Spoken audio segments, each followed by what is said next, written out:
Hello everybody, and here we go. As promised, lentil soup.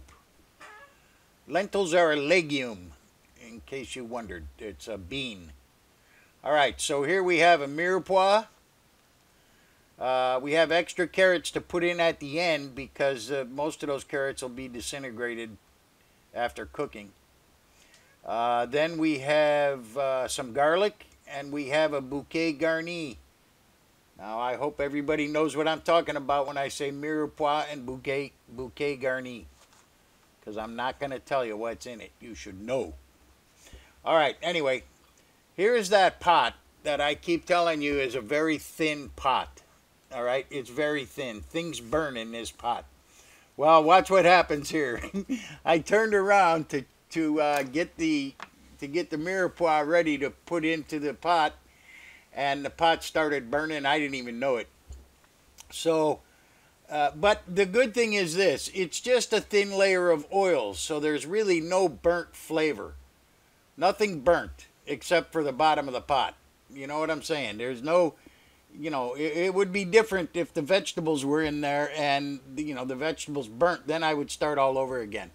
But just because it's a little bit of oil burnt on the bottom of the pan, it makes no difference. There's no burn flavor at all. All right, so there went the mirepoix and the garlic. Now look, if you're cooking this for kids, cut down on the garlic. Okay, so now I'm putting in 11 cups of water. 11 cups per 14 ounces of beans. What I do is this. I don't...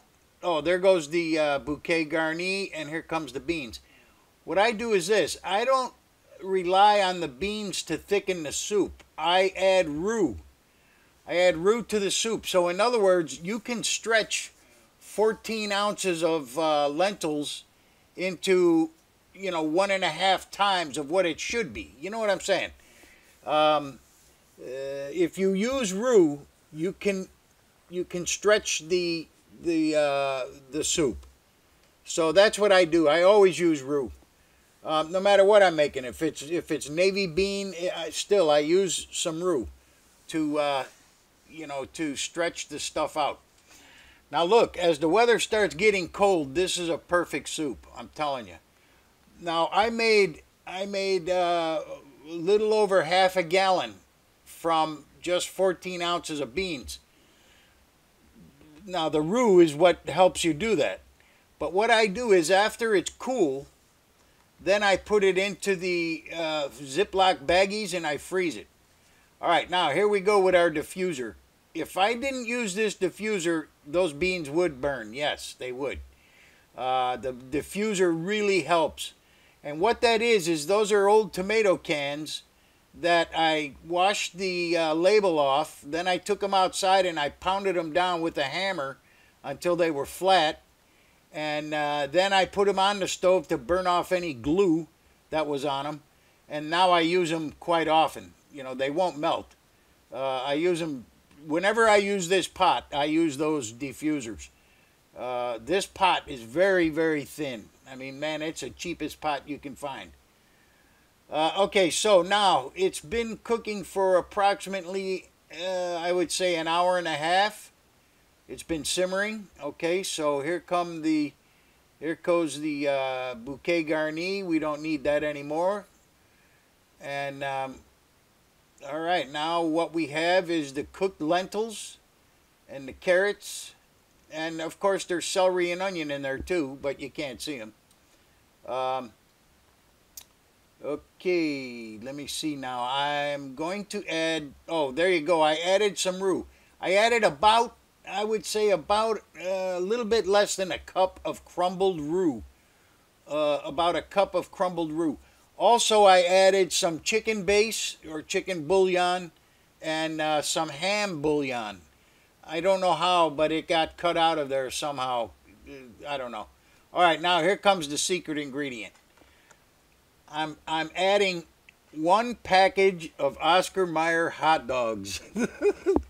I know this sounds crazy, but man, the hot dogs and the lentils just complement each other.